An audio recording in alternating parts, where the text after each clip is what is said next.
Hi, my name is Ada Wells from ProBalance Physical Therapy and Pilates in Alameda, California. And what I want to do is talk to you today about how you can use a really great and versatile piece of equipment called the foam roller. Now, the foam roller comes in various densities. This particular size and density, this is a 6-inch diameter by a 3-foot length, and that's what we have here with all of these rollers. This is the standard roller. You will find these in most physical therapy clinics. It's pretty firm, dense foam. You will also find, this is by OPTP, it's a softer roller, great for people that have low bone density or people who are very sensitive. And this is probably about 3/4 to the squishy factor of the firm roller. And once again, OPTP sells these. And finally, I have here one from Balance Body, and this is a great, more high quality roller. It's about the same density as the white roller, but it's going to be more durable, particularly if you end up using it for rolling your legs. Now, what I like these rollers for is to be able to do a lot of self-massage, self-mobilization. So sometimes if you can't afford to get a massage, it's a really quick and easy way to be able to feel like you just had a full body one. So what I'm going to do is show you some exercises where you can use the roller for your back and also for some other body parts. Okay, so what we're going to do is we're going to start with how to mount your foam roller. There are a couple ways you can do it. One way is if you have any issues with low back pain or you have some bone density issues, while lying on the floor you can actually lie off to one side, place the roller underneath you, and then just roll your body right onto the roll. You want to make sure that your rear end is on there and that your head is on the roll. Okay, so that would be the first way to mount. The second way to mount it could be actually just sitting down on the edge. Once again, making sure that your tailbone is all the way on, peeling yourself back. And if you, ladies, if you have a ponytail, just place a high ponytail on your head, and then you're in position. From this position, what we want to watch is where our head is. So if you're somebody who has a little bit more of a rounded shoulder and rounded back position, you may find that your head and your nose is pointing back towards the ceiling. If you cannot correct that anatomically, you may need just to take a pillow or some towels, roll them up, and place them underneath your head so that your nose is facing straight towards the ceiling. Your legs can be either shoulder or hip width apart. If you need a little bit more stability, you can bring them further apart. That's going to give you a little bit more of a wider base of support. If you want to challenge your balance a little bit and challenge your stabilizers, bring your legs closer together. So right now, just to start, we'll keep them at about hip width. All right, so keeping the arms out to the side. The other thing we want to have some awareness of is the pelvis. So the pelvis we don't want it to be arching all the way down or flattened all the way back here. We want it in its neutral position where your pubic bone and the pelvic bones here, called the ASIS, are in the same plane. And basically, if I were to place my hands on my pelvis, it forms a little triangle that should be even towards the ceiling. Okay. From this position, bringing your arms out to the side, what we're going to do is just roll side to side. And if this is the first time on the roll, you may want to put your feet just slightly further apart.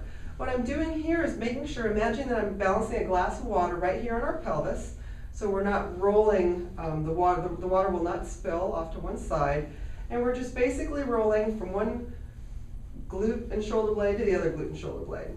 Okay, just getting a little bit of a massage. Then from here, we're going to go ahead and come back to the center, and what you want to watch is that there's sometimes a tendency for people to want to really spring up the ribs, so you want to make sure that you keep your lower rib cage connected to your pelvis. And what we're going to do is bring our arms up towards the ceiling, and from this position we're going to go ahead and just do a little backstroke motion. And each time you bring the arms up, just watching that we don't have any of that rib flare. Okay, so we're just keeping the ribs down, keeping that glass of water balanced on your pelvis, and just allowing your arms to go back and forth.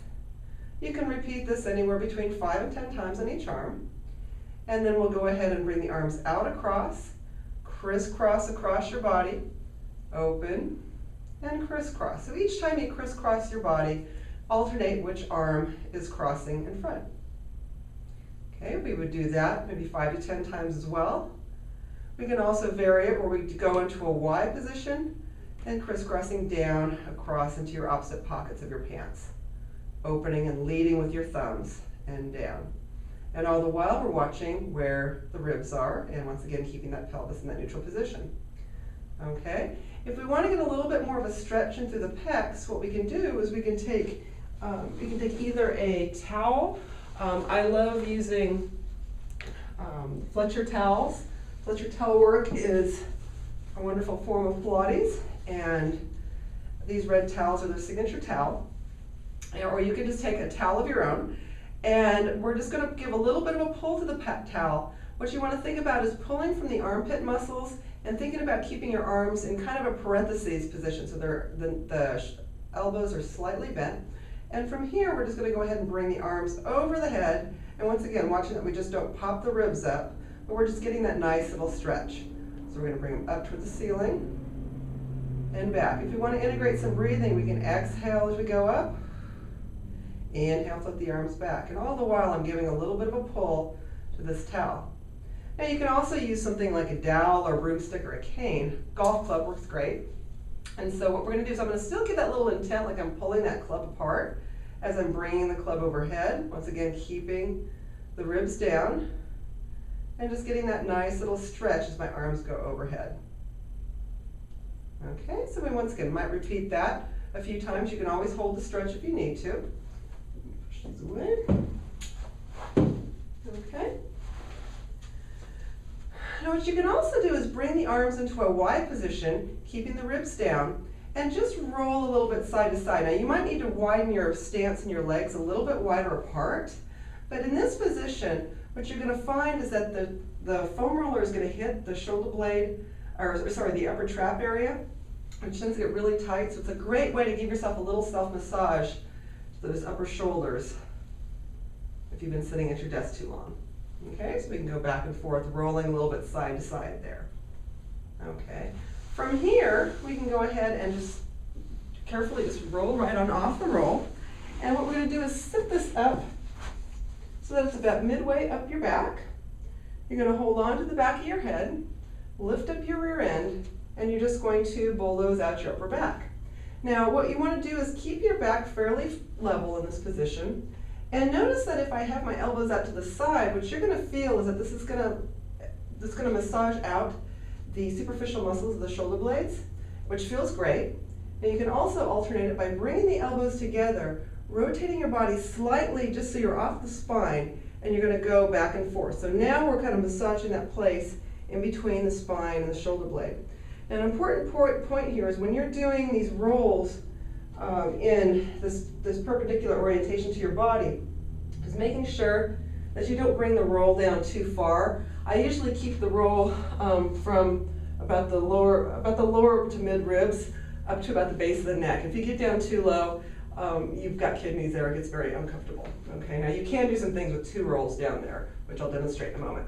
Okay, so that is one nice way to mobilize the spine. Now, if you have two rolls available, what you can do is place them approximately 2 to 4 inches apart. And you may vary depending on your body type here. And from here, now we can actually get that roll into the lower back, and this feels wonderful. So once again, we can just sort of roll back and forth, just keeping our body pretty much level to the ceiling. Then we can just rotate the whole body slightly and get over just off the spine. So this gets into the paraspinal muscles, particularly of the low back here. And we'll roll slightly the other direction. So once again, usually about 5 passes each direction feels pretty well. If you've got a particularly tight area, you can go more. And then just to get off, I usually remove the lower one, come down, and that's what you would do.